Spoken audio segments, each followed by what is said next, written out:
Tere, Hõhvi pere. Tere tulemast filmikägu järjekordsele avalikule salvestusele. Tegelikult põhjuseks, miks me siin aatriumis istume, on elutööpreemia laureaat, elav legend, mees, kes on murdnud peaaegu sama palju luid kui Jackie Chan, Aldo Tammsaar.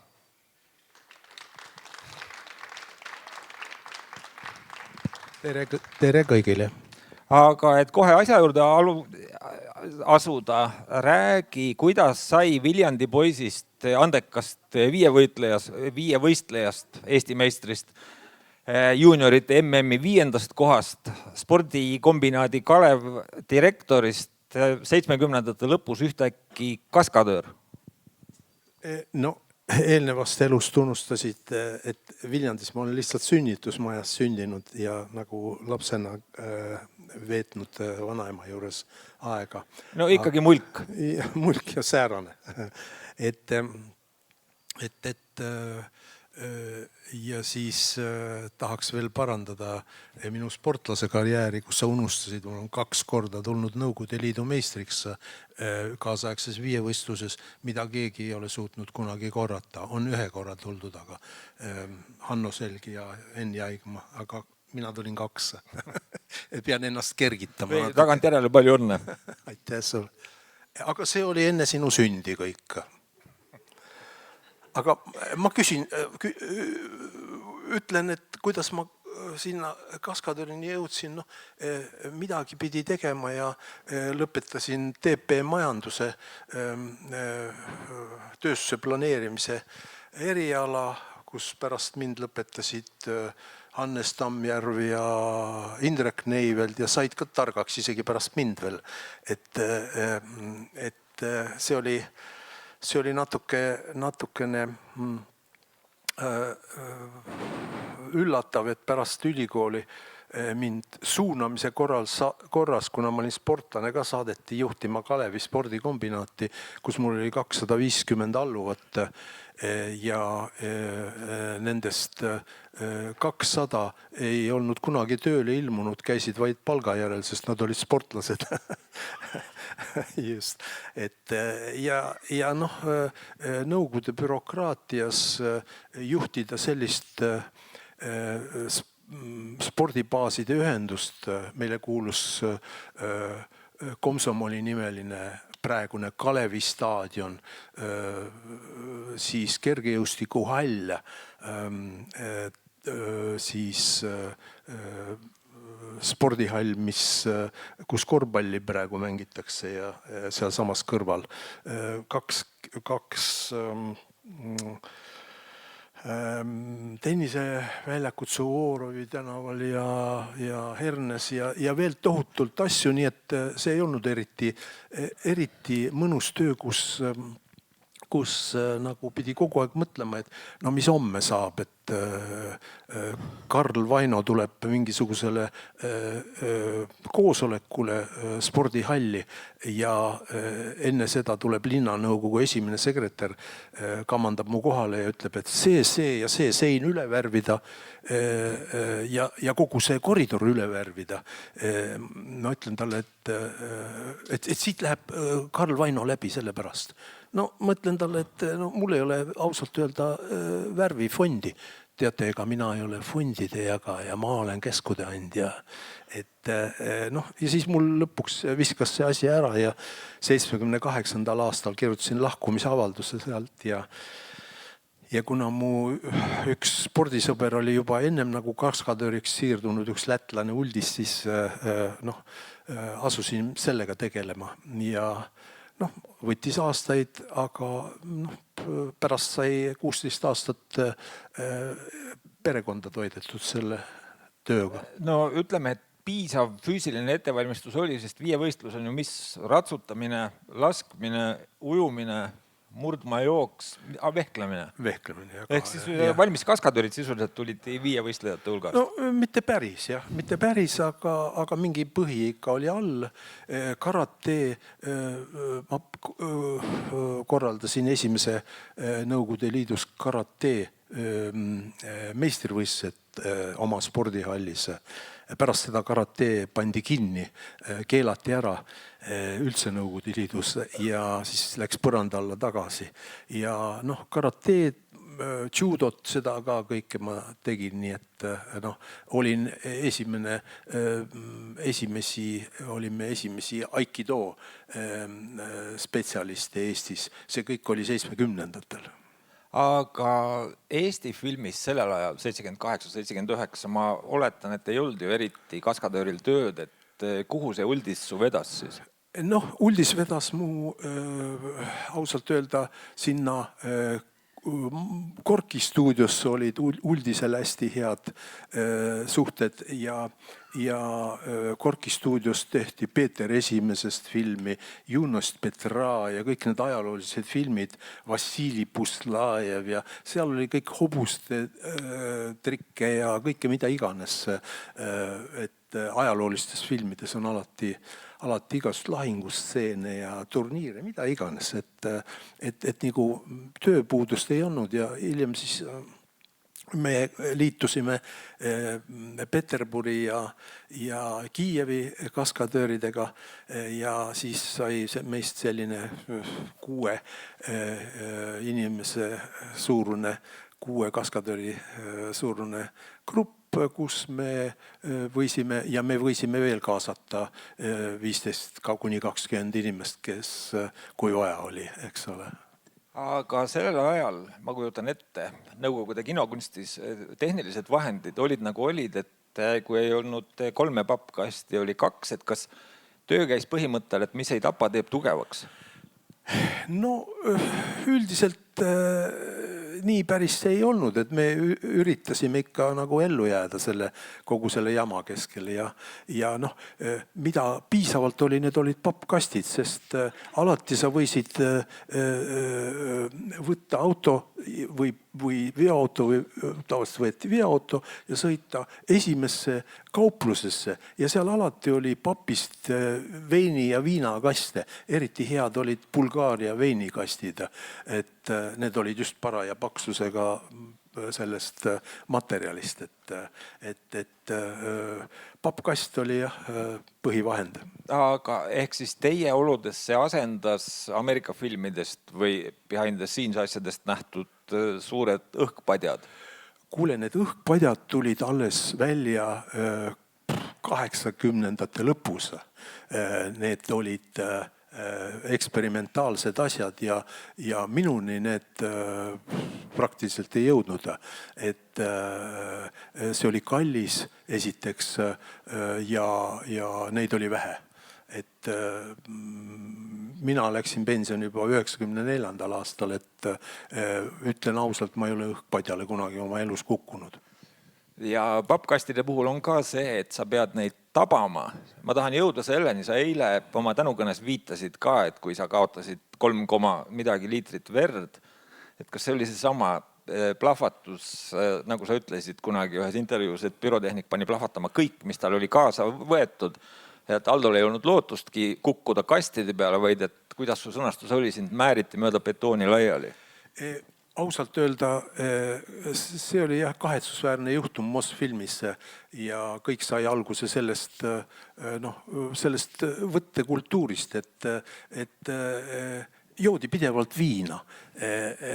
Režissöör ja kõik see grupp, ma tulin Damaskusest, võtsime ka ühte teist Mosfilmi filmi ja lendasin sinna platsile, mis asus Uškorodi lähedal Mukatševos mägedes üleval ja plats oli seal, aga nad elasid all muidugi seal Uškorodis. Ja nad olid kõik täis, isegi ei olnud saabumispäeval kellegiga rääkida. Et mõtlesin, et sõidaks minema, aga kuna oli teisi poisse ka juba tulnud sinna, siis ja mind palus üks filmidirektor, kes üldiselt teadis, et ma olen loodetav, et mina aitan nad välja seal. Ja kuna eelmisel päeval oli režissöör sõimanud bürotehnikuid ehk siis special efekti vendest, kes plahvatusi tegid. Et mis kurdi plahvatus see on, tehke korralik plahvatus, eks ole. Ja need siis järgmisel päeval pohmellis peaga panid minu selja taga plahvatama. Ma olin kuskil 10 meetri kõrgusel võib-olla, et pidin tulistama ja ma olin vist saksa vormis, et mina tulistan aknast ja mind siis lastakse maha, kukun sealt aknast. Ja sellel ajal, kui keegi viskas granaadi ja siis granaat plahvatas mu selja taga. Tegelikult ei plahvatanud mitte granaat, vaid kogu lõhkeaine tagavara, mis kaasas oli. Ma arvan, et see oli nii umbes 100 kilogrammi trotüüli võib-olla. Et see maja lendas laiali.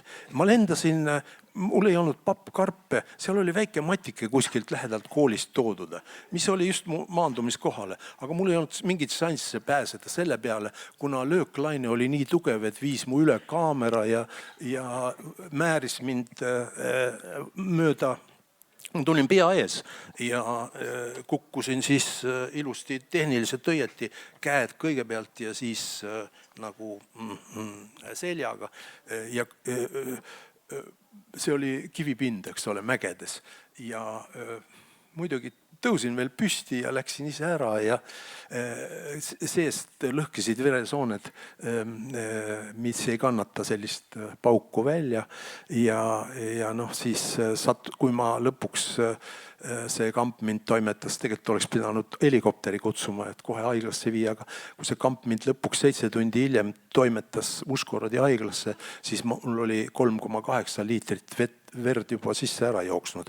Et sellest nii palju, eks ole.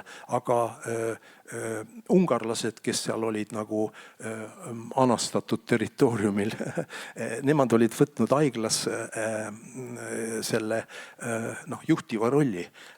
Ungari arstid, kellest ka osa olid Tartus õppinud ja kuna kuulsid, et eestlane, sugulane, eks ole.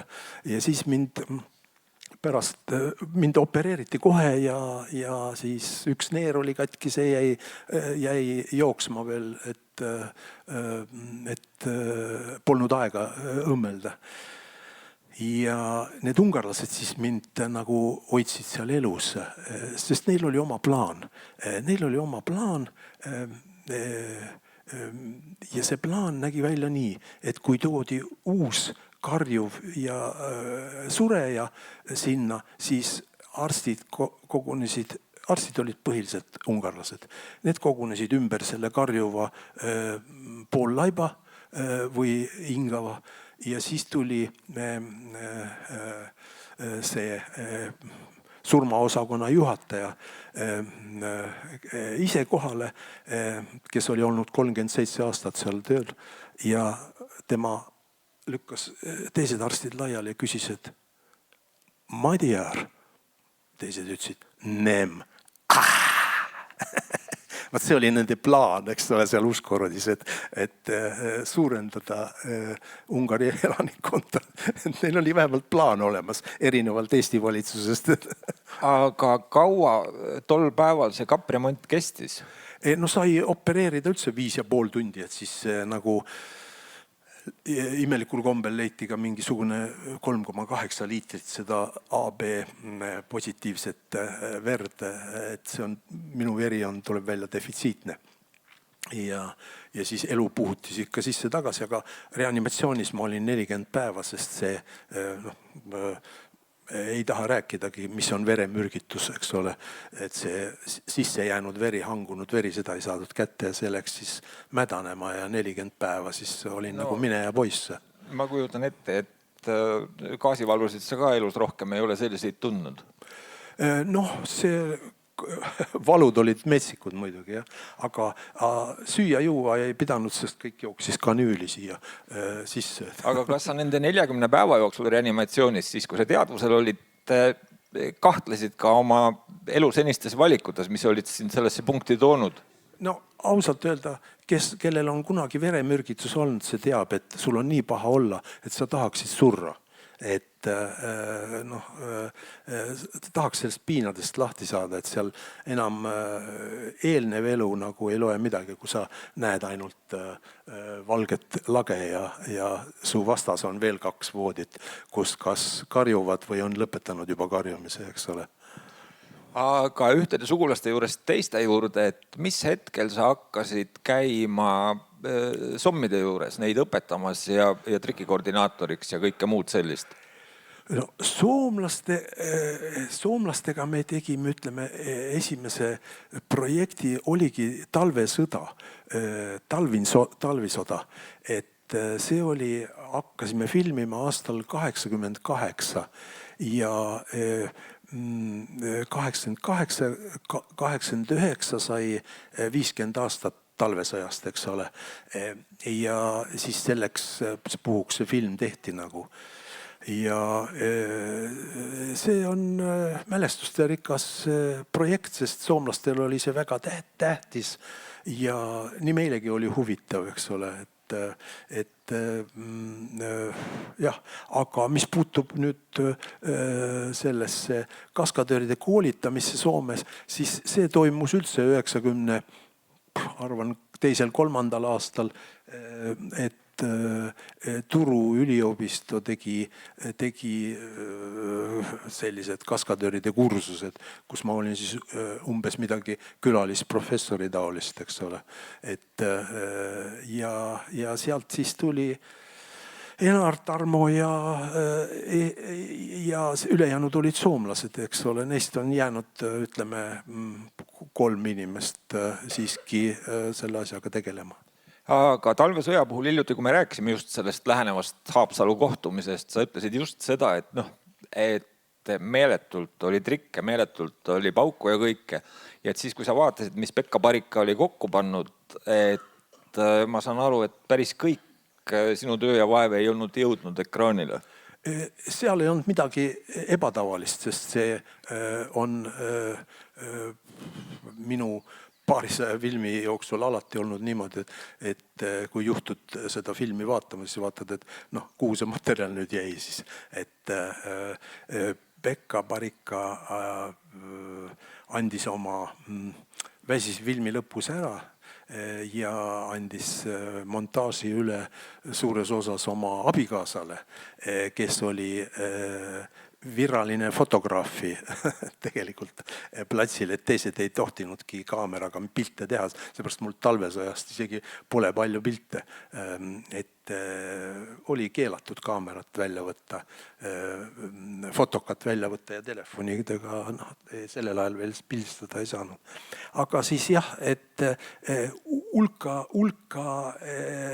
hulka head materjali alates tankidega ülesõitudest, elavatest sõduritest ja kõigest jäi nagu filmi sisse panemata. Ja kui ma Pekka käest pärast esilinastust küsisin, et kuule, Pekka, miks sa siis nii vähe standimaterjali kasutasid, siis ta ütles mulle mõtliku häälega, et kuulepas Aldo, tämä elokuva on enempi Suomen sotilaan psykologiasta.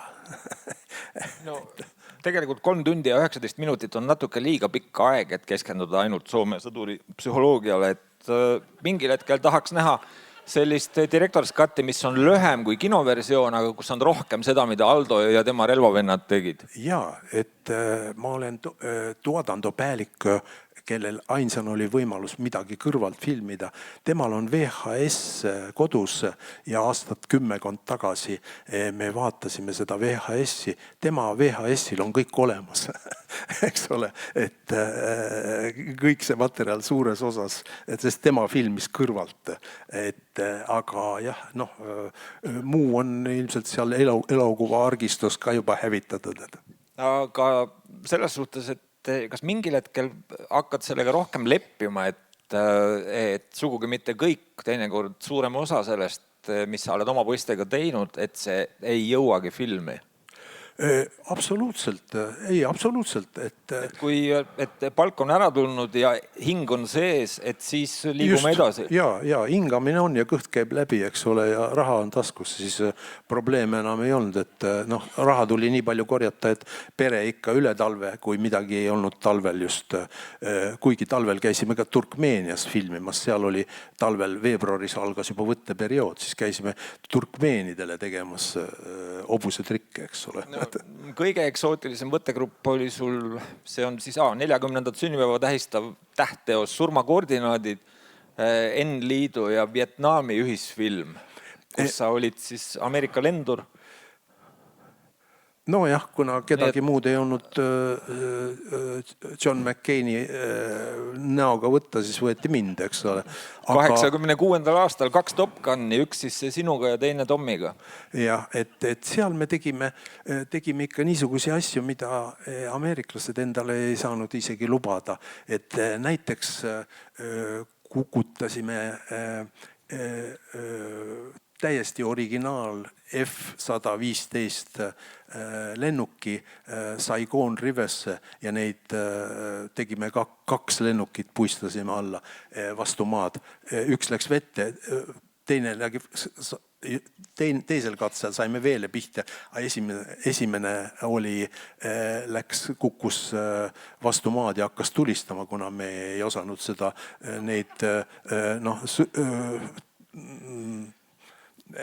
kõiki seda värki seal nagu desarmeerida.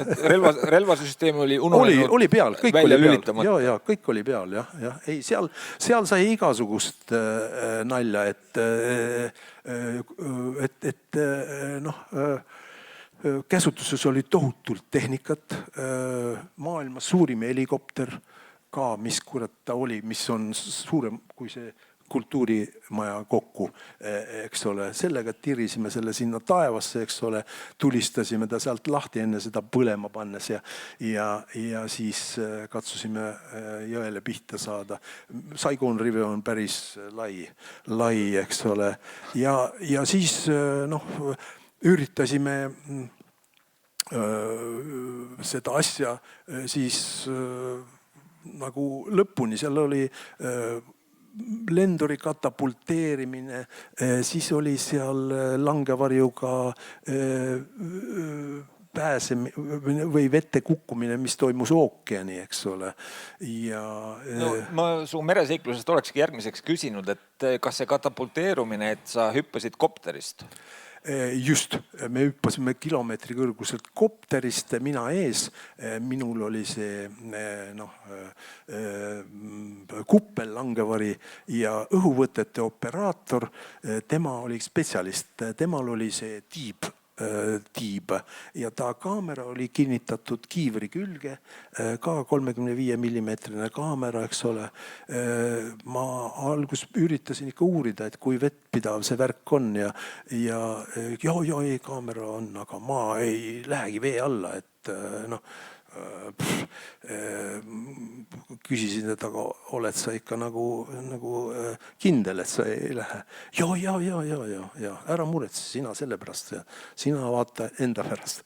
No ja kui ma siis vette ära olin lahmatanud, eks ole, ja vee alt välja tulin, siis nägin, et tema maandus selle tiivaga must, ütleme niimoodi 60-70 meetrit ehk kõrval või 100 meetrit, ma ei mäleta täpselt, aga siis ma nägin, kuidas ta vee alla läks, kogu see kaamera ka kadus sinna vee alla ja mul kohe nagu plõksatas, et kurat, kui veekindel see värk nüüd oli seal siis ja haakisin enda selle parassüti lahti ja panin sinna tema poole ujuma ja kui sinna jõudsin, siis leidsin ta üles ainult ta parassüti.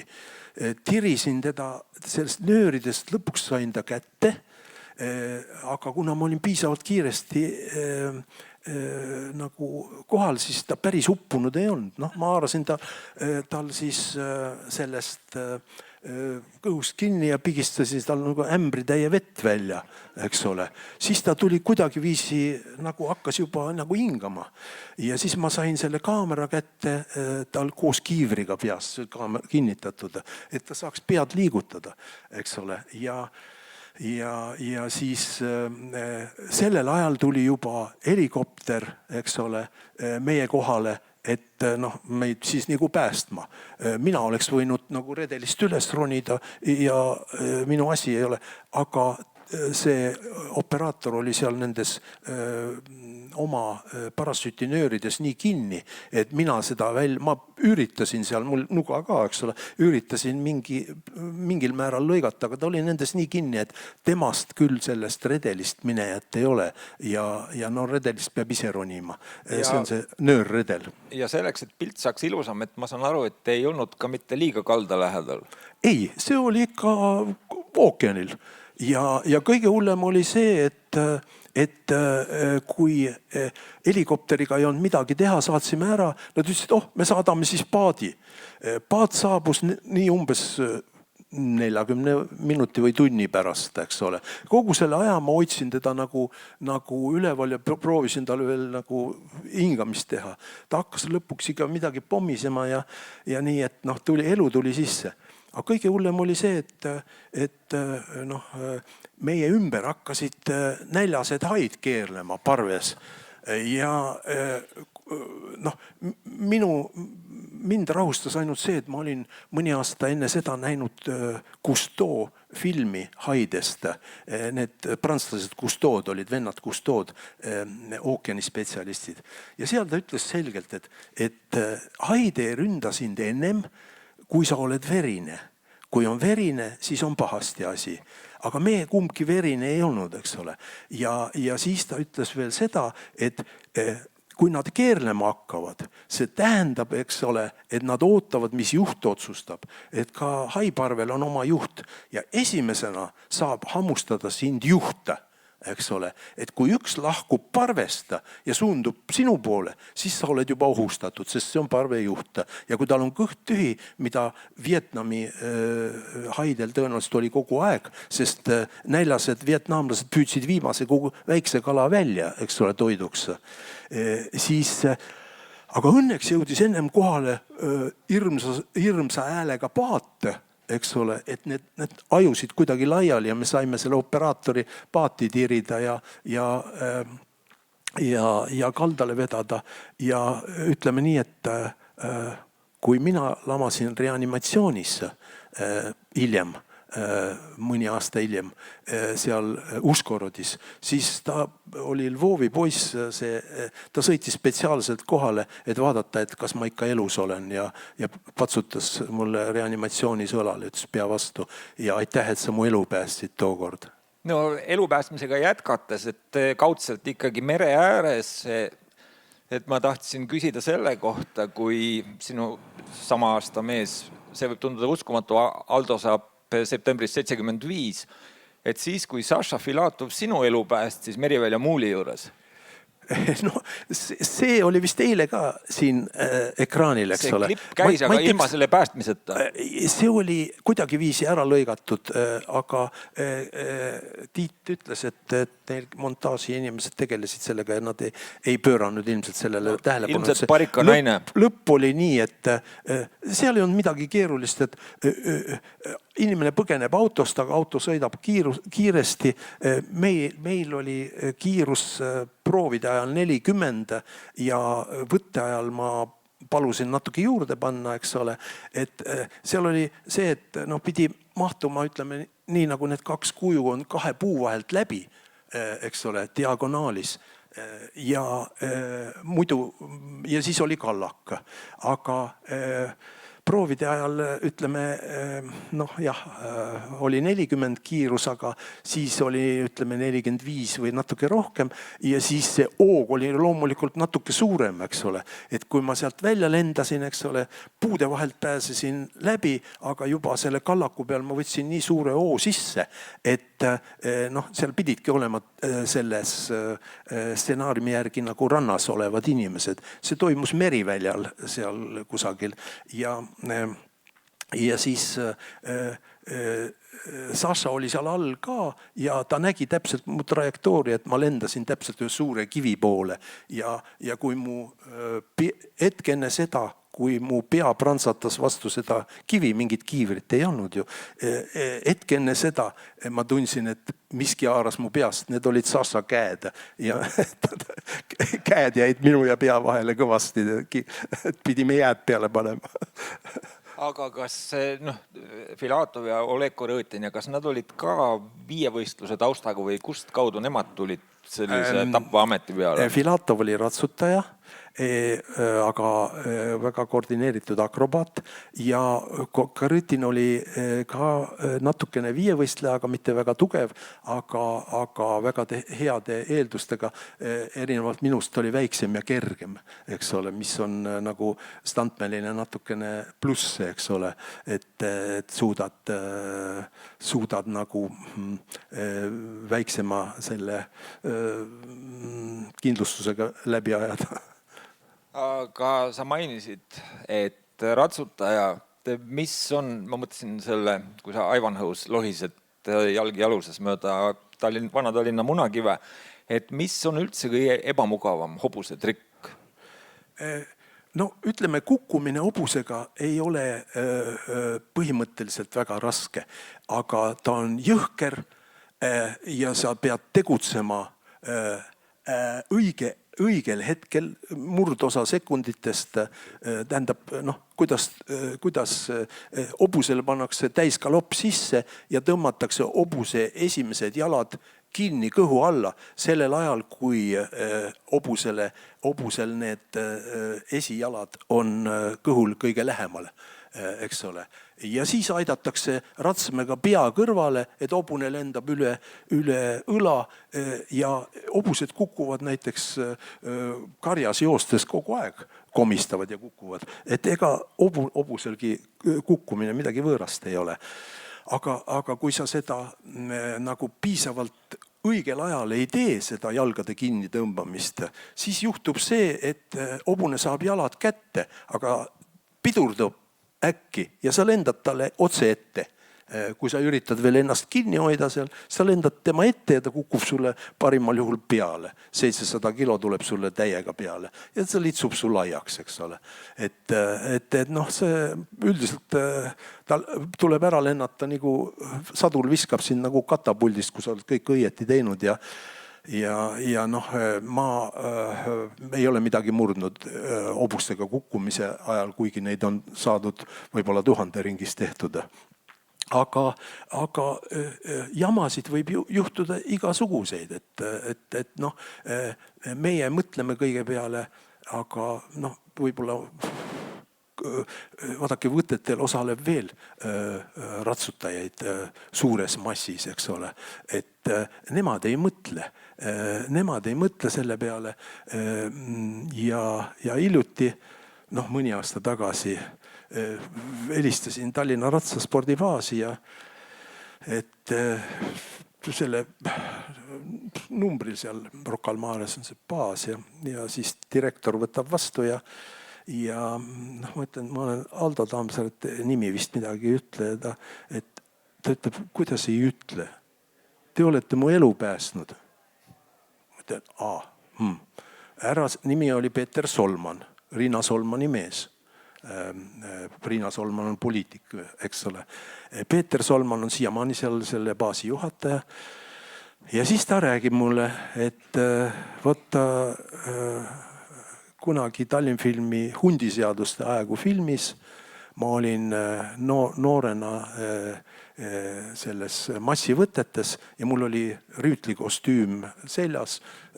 Ma ei näinud midagi sealt läbi ja äkitselt hobune hakkas perutama, tõmbas otse minema. Ma ei näinud mitte midagi ja ühesõnaga ta lendas sadulast välja ja jäi jalusesse rippuma. See veab su kohe, kui sa oled ühe jalaga jaluses kinni, siis see veab su kohe hobuse kõhu alla. Ja hobust see ärritab eriti, sest hobune ei saa vabalt teostada. Jooksu ajal kõigepealt saad esimeste jalgadega ja siis saad tagumiste jalgadega. Ja sa pendeldad seal vahel ja saad kogu aeg peksa, eks ole. Iga fulee ajal ta lööb sind 2 korda, esimeste ja tagumistega kapjadega. Tavaliselt need kapjad on rautatud. Aga kuna ma olin seda ennegi neid situatsioone lahendanud, siis ma nägin, kuidas see juhtus ja hobune paneb täie hooga ja inimene seal all abitult, et ma olin parajasti siis ka sadulas ja tõmbasin järgi sellele hobusele. Aga see oli tal ikka selline tõsine rebija hobune, et ma teda sain ratsmest kinni, aga kinni pidada ei saa. Ja siis on teine võimalus, et hüppad oma hobusesadulast tema hobusesadulasse, mis on parajasti vaba, sest et ratsanik on seal jalgade all. Ja siis ma tegin selle nipi ära. Ja kui ta sealt alt siis välja sai, ta ei suutnud mitte midagi ütelda ega midagi. Me panime ta kohe kiirabisse minema. Aga ta mäletas seda elu lõpuni ja kui ta mulle seda rääkis, siis ma ütlesin, ta räägi lähemalt, et mis filmis see oli. Ja siis mul tuli meelde, et seal oli ka. Aga mul on neid 30 juhust olnud, kui nagu keegi jääb abitusse asendisse, on nagu surmasuhus seal. Aga ohtudest rääkides, enne oli juttu sellest, et tee tööd, näe vaeva ja pärast lõpetab montaažitoa põrandal. Aga et kindlasti oli siin, ma ei tea, Lenfilmis, Mosfilmis, et kui suurte ideedega suured lavastajad, et kui ta nõuab ilmselgelt võimatut, mille puhul sa nägid, et seal risk läheks üle mõistliku piiri, et kuidas selliseid situatsioone lahendasite? Ütleme nii, et mina olin võib-olla kõige kõvem situatsioonide lahendaja, sest ma ütlesin neile nende oma keeles, mida ma neist arvan, eks ole. Ja tavaliselt see lõppes sellega, et ega neil paremaid kuskilt võtta ei olnud, eks ole. Ja nagu mu keegi töökaaslane ütles, et aga mida nad saavad sulle teha? Paremal juhul keelavad kinokomitee kaudu sul osalemast Nõukogude filmides ja tead, sa hoiad endalt tohutult tervist sellega kokku. Nii see oli. Et tuli kasutada, ütleme, mida tavalises keeles ei kasutata, aga neid sõnu tuli kasutada režissööridega suheldes, eks ole. Ja kui ikka me platsilt ära ratsutasime või marssisime, siis või ütlesin, ma teadsin, et nüüd on teepaus keset võtteid, mis kestab seni, kuni ma ütlen, siis nad tulid, nagu öeldakse, nagu Trump ütleb, negotiations. Aga kas see oli, keegi sinu relvavendadest lahendas elegantse käeliigutusega, kas see võis olla Bondartšuki võtteplatsil, sa kunagi ütlesid, kui ta ütles, et jälgi tähelepanelikult mu kätt? Jaa, ei, see oli Petja Timofejev, kes oli kaskadöör enne mind, ainult hobusetrikke tegi. Ja kõik ei ole viievõistlejad. Kui te olete näinud Viimset reliikviat, siis sealt sillalt tagurdab hobune alla vette. See oligi Petja Timofejev, aga see oli õnnetusjuhtum. Petja lihtsalt hakkas silla peal hobuse lõpetama, kuidas edasi liikuda, aga hobune otsustas, et polnud enne kannust saanud, et ta liikus tagasi ja kukkus sealt alla. Et see oli nagu õnnetusjuhtum. Aga ta oli jõhker tüüp, aga kuna just see neid kaskadööre polnud ka just varnast võtta, siis režissöörid pidid nagu neid austama ja nende sõna kuulama. Ja siis oligi selline juhus olnud, et ükskord, ma ei ole seda ise ei olnud kohal, aga räägitakse seda, et ükskord üks režissöör küsib siis Petja käest, et aga mis mina pean tegema? Petja siis vaatab ta peale ja ütleb, et ты внимательно sleди za moей rukой. Jälgi tähelepanelikult minu kätt, ma ütlen igaks juhuks noorematele. Ja siis ta tõstis käe ja režissöör vaatas tema kätt kogu aeg ja siis ta tegi nii suur liigutus. Et see oli siis nagu režissöörile kätte näidatud koht, eks ole. Aga tagasi Soome jõudes, Mika Kaurismägi Last Border viimeisele rajalla. Kas see oli su viimane projekt Jürgen Prochnoviga? See oli viimane Lapimaa Mad Max. Jah.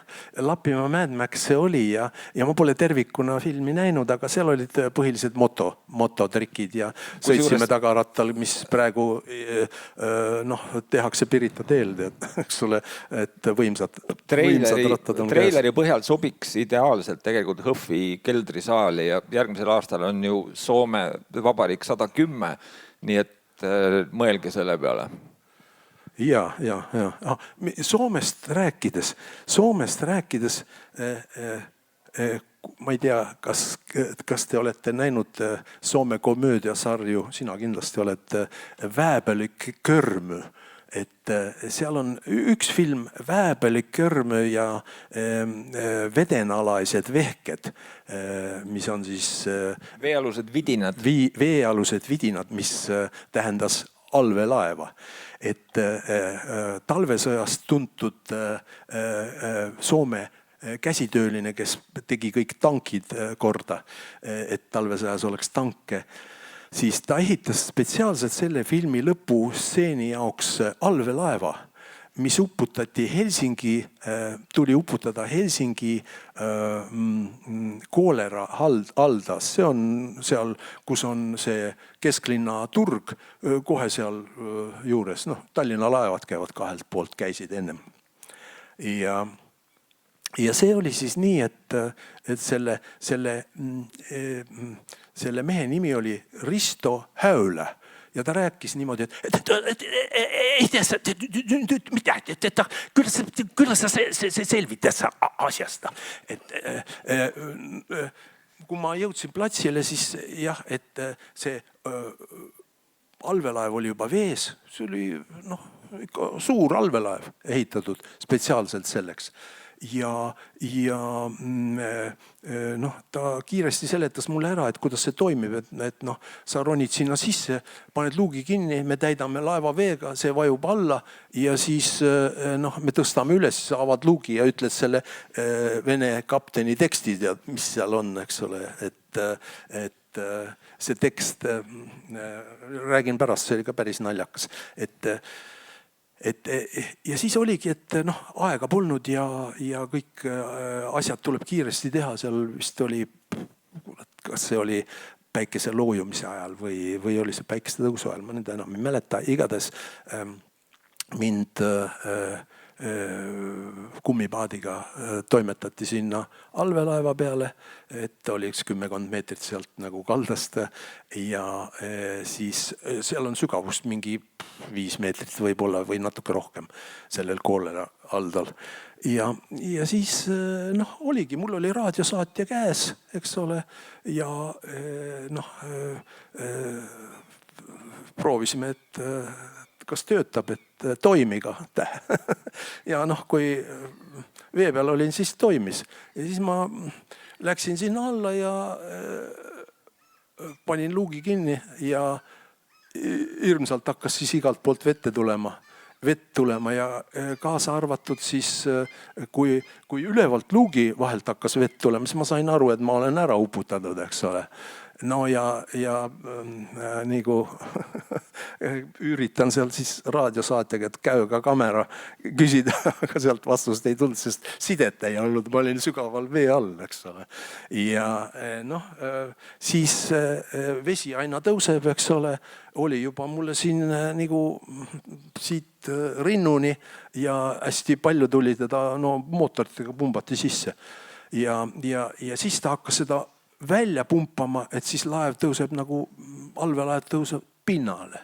Ja siis pandi kaamera käima, kui see nagu see allveelaev hakkab juba vee peale tõusma. Ja siis äkki ma kuulen seal, et Aldo, luuku. Siis ma keeran selle luugi lahti ja rõõmsana hüüan siis selle Vene kapteni teksti, ronin välja ja hüüan selle Vene kapteni teksti nendele turumüüjatele, et see oli vist nii, et kuule, anna mulle puroveden muikuja 6 kappaletta ja 6 kilo ja 6 perunata, että sipon perunaita 6. Se hüüab vastu, et ei ole kuule sipon perunaita.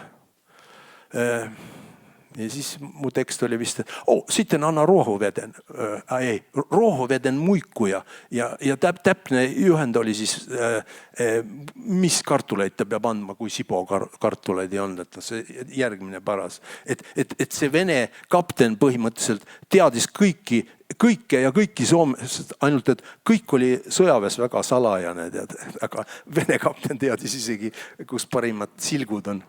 Ma ei ole paraku Vääpeli Körmü frantsiisi ühtegi filmi näinud, aga ma pean nüüd otsima, ma loodan, et see sinu klipp on ikkagi YouTube'is olemas. See on viimane, see on selle vedenalaised vehked, praktiliselt viimased kaadrid, eks ole. Sellega film lõpeb, et siis Vääpeli Körmü jääb mõttesse, et tõepoolest venelased teavad ilma selleta kõike, kuigi me kõike varjame.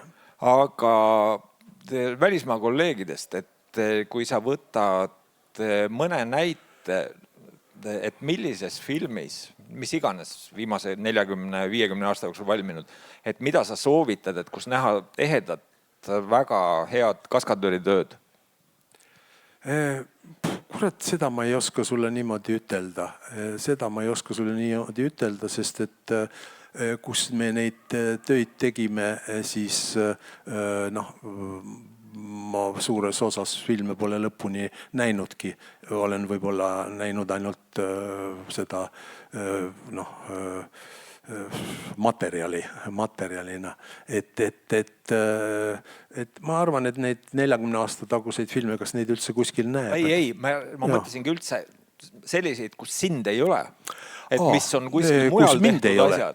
Ja, et kus ma... Sina kui professionaalne filmivaataja. Professionaalse filmivaatana, jah, ma ütleks, et seal ma olen eriti kriitiline, nagu sina, ütleme, oled kriitiline filmi nendes küsimustikus. Et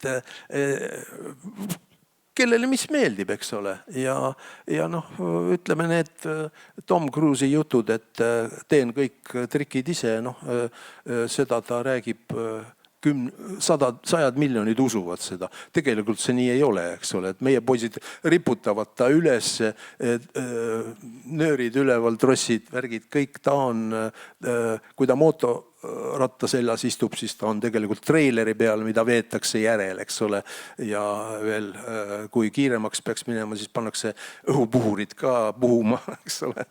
Ja nii edasi, et lennukist rääkimata, et ta kunagi kokpitis pole olnud, eks ole, tegeliku lennuki kokpitis. Küll aga rippunud välisküljel ja tegelikult ikkagi aastatepikkune karjäär on muutunud su võib-olla skeptiliseks. Ei, absoluutselt.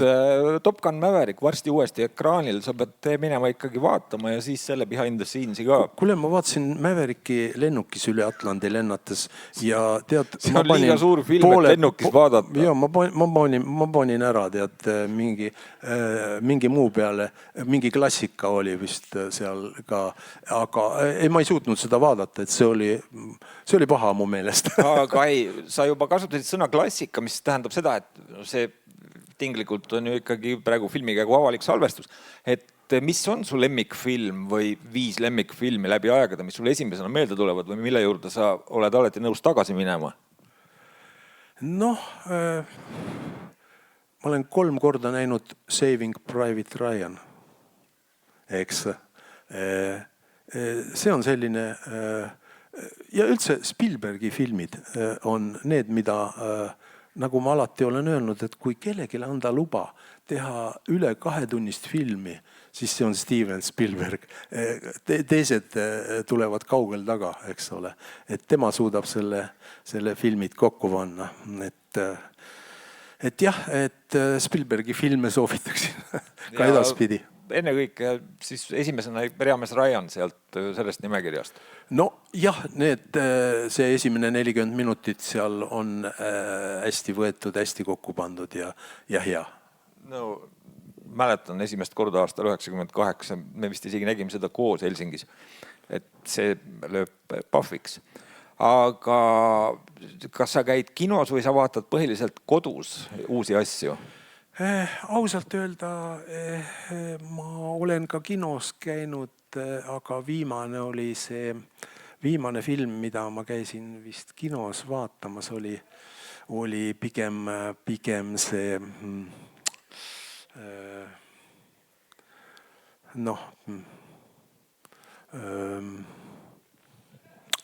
Elvis Presley'st. Sa mõtled Elvise dokki? Ei.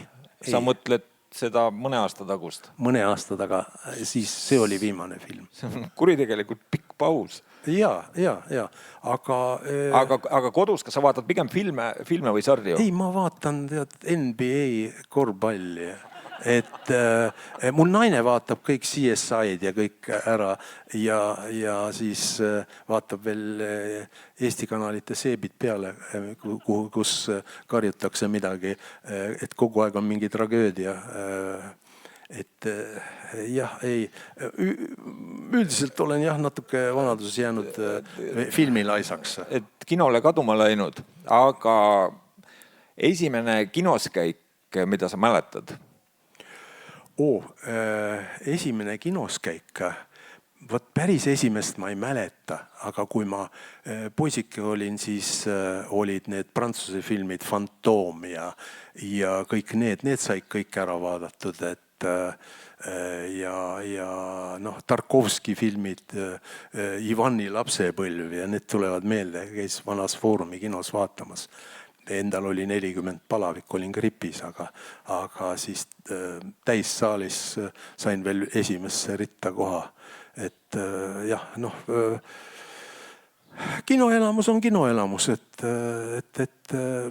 minu parim kinoelamus, ma olen tõenäoliselt sulle rääkinud, oli kunagi viievõistlejatega Taškendis olles, et Usbekistan oli nii suur maa, et seal filmid dubleeriti ära ja kohalikku keelde. Ja seal oli mingi film, mille pealkirja ma vaevalt mäletan, kindlasti ei mäletagi, ei teagi, mis film see oli, aga seal oli siis kujutatud stseen, kus Hitler tuleb ja kindralid ootavad teda ja Hitler marsib ruumi sisse. Kui Hitler ruumi tuleb, siis kõik tõstavad parema käe üles ja karjuvad salam aleikum ja Hitler tuleb sisse ja vaatab ringi ja ütleb, et aleikum el salam.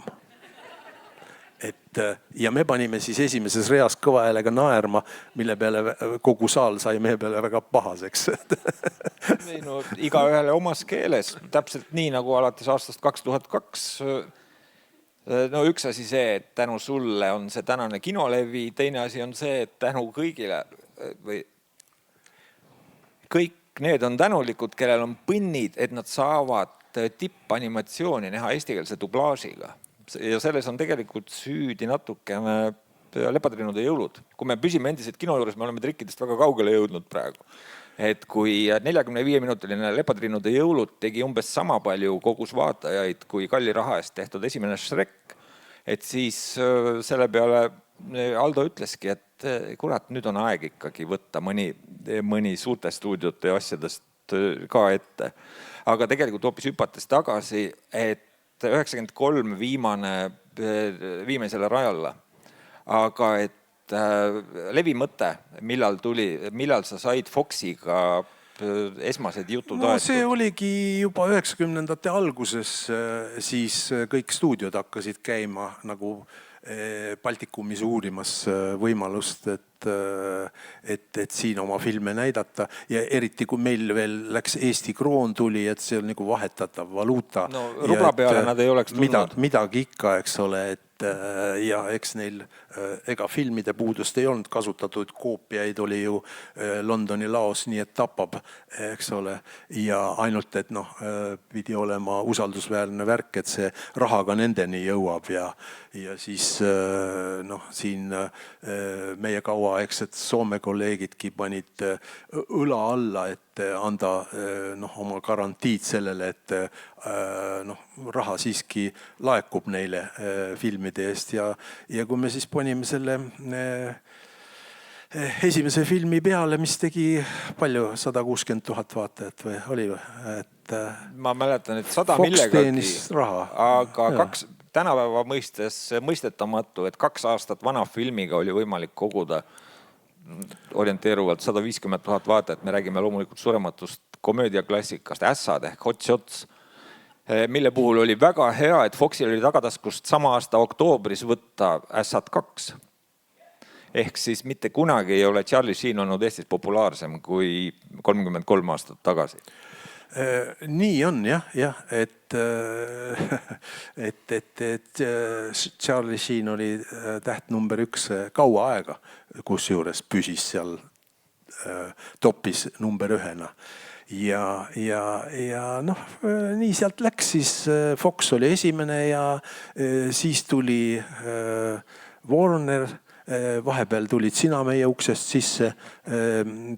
Lauri õppis õigusteadust Tartus. Aga tänu Aldole ma ei ole pidanud päevagi keskpärase juristina oma elus töötama. Jah, kui Lauri lõpetas ülikooli, siis ma küsisin, et kuhu sa lähed nüüd siis mõnda õigusbüroosse suurt raha teenima. Ausalt öelda, eriti nagu see nagu ei huvita. Ma ütlesin, kuule, meil on siin suures toas üks laud vaba, et tule siis meele, et neid stuudiodes saadetisi ta oli suure heameelega olnud paar aastat käinud lahti pakkimas, meil oli inimeste puudus firmas. Ma tulin küsima pildimaterjali Ekspressi arvustustele, mida on praegu tagantjärele piinlik lugeda ja siis ühel hetkel Aldo ma kirjutasin arvustasin filmi ja mul olid kriitilised märkused kosmosereklaam pannoo suhtes, mida tänasel päeval ei saa kasutada selliseid sõnu nagu arengupeetusega. Aga ütleme, et keegi käpard tegi neid. Ja kuna ma olin selle kohta kirjutanud teravmeelitsenud selle arvustuses, ma pärast kuulsin Sirje käest, et Aldo oli naistele öelnud, et kui see poiss tuleb, et teinekord pakkuge kohvi ka. Ja siis sealt edasi oligi, et ma ju pidin edvistama ka, et ma olen selleks hetkeks olin juba paar filmi näinud ja et see mind jubedalt huvitab, kuni siis lõpuks sa ütlesid. Ja vähe on tegelikult neid küsimusi, millele ma olen nii ruttu jah öelnud, nii et aitäh sulle. Palun, aga nendest panoodest veel nii palju, et kui sa mäletad, siis oli meil selline kunstnik, Maie Õiglane oli ta nimi, ta on nüüdseks surnud, aga tema projekteeris endale selle pildi ja need olid tõetruud. Tema tahtis kunagi ka puhkusel olla ja siis võeti keegi kunstikooli tüdruk, kes maalis nii nagu tema seda näitlejat just arvas nägevat. Sa mõtled seda impressionistlikku pannood filmile Spice World, mille puhul, kui Aldo läks keldrisse, kus oli kunstniku töötuba, ütles, et selle me paneme pigem põlema kui maja ette üles. Just. Aga siis tuli Maie Õiglane tagasi ja lõpuks jõudsime selleni, et prinditi neid plastiku peale ikkagi neid panoosid. Aga kuna Aldo omasid hoiab, et siis Maiel oli natukene puudu veel pensionist, et kes on sattunud Plaza keldrisse, et kõik need seal seina peal, kus on nüüdseks juba 20+ vanade aastate kujundused, et need on kõik selle lahkunud Maie poolt tehtud ja et Ja. oleks ajalooline dokument, kõigil on pealkiri ja Eesti kuupäev ka. Absoluutselt. See on Coca-Cola Plaza garaaži seinad, et vajadust selleks ei olnud, aga kuna Maiel oli veel pensionini aasta või millegiga, siis andsime talle ülesande, nüüd projekteeri siia, tee need seinad ilusaks. Muidu olid lihtsalt tavalised valged seinad, aga seal on need tõesti vaatavad vastu siiamaani. Aga tegelikult meile antud tund hakkab otsa lõppuma, pealegi Eesti hõivatuim ja edukaim filmiprodutsent Ivo Felt on siin, tema aeg on kallim kui meil kõigil kokku. Et sellepärast ka, sa Ivo oled ise liiga tagasihoidlik, aga ma usun, et sul on täna umbes 3 projekti koosolekut hoolimata 1. maist. Aga selles suhtes, või kui on kellelgi veel küsimus lõpuks Aldole, nii? Kuidas? Elvise filmi muljed. See oli hea, et ilma peaosatäitjata, mis ta nimi nüüd oligi? Austin Butler, kes on väga tubli näitleja ja hea näitleja, et ilma temata ei oleks muidugi midagi tulnud. Aga see meeldis väga, jah. Ega ma natuke võib-olla liialdan, ma olen ikka filme rohkem ka näinud. Aga kui sa nagu asja hakkasid kokku tõmbama, siis mul on sulle ka küsimus, et tead, mul hiljuti suri ära naise ema ja naine tõi mulle tema raamatukogust raamatu ja ütles, et tead, siin on sulle Vii Laurile kingituseks. See on 500 küsimust filmikunstist aastast 1975. Ma olen lahti siit suvalise lehekülje ja need on küsimused. Taga on vastused ka olemas. Ütle palun 3 näitlejat ja 1 tegelaskuju. Ma võtan siit suvalise number 2, 3 näitlejat ja 1 tegelaskuju. Orson Welles, Sergei Bondarchuk, Laurence Olivier.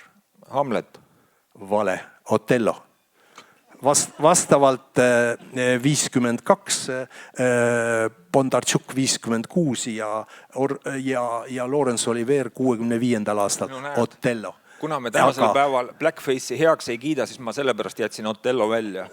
No näed siis, see on kallis kingitus, selle taga on 37 kopikat loeb ja aastast 1975, kui sina olid mitme aastane? Ma olin 4 aastane. Juba olid 4 aastane. Seetõttu ka ma ei pidanudki õiget vastust teadma. See on sulle andeks antav. Ja veel on sulle kingitus siit selle särgi teksti. Ma arvan, et sa oled ise välja mõelnud. Ei, see ei ole minu välja mõeldud. Kicking Ass since 1993. Ma kunagi ostsin omale Vegasest allahindluskorvist South Parki särgi, kus oli Cartmani nägu ja all oli, et Kicking Ass since 1997. Ja kuna Aldole, kes on alati olnud korralik äskikker, et siis talle see lause nii meeldis, et siis ta trükkis meile MPD ehk Motion Picture Distribution of Estonia särgid selle tekstiga. Et sellel on ka aastakümneid vanust juba ja ta on kogu aeg rippunud mu garderoobis kuskil puu peal, aga see on pestud ja kohe kasutatav. Ma võtan oma abikaasa meelehärmiks selle koju kaasa, sellepärast et ta ütleb, et mitte kellelgi ei ole vaja 200 T-särki. Ma ei ole teda kunagi parandanud, et neid on ilmselt rohkem, aga need kõik on tundeväärtusega, nii nagu see ka praegu, nii et aitäh sulle, kallis tööandja. Palun. Kunagine tööandja. Ja kuule, aitäh kannatlikele kuulajatele ja nautige ilusat ilma, nautige hõffi ja käige kinos tihedamalt jumala pärast kui Aldo.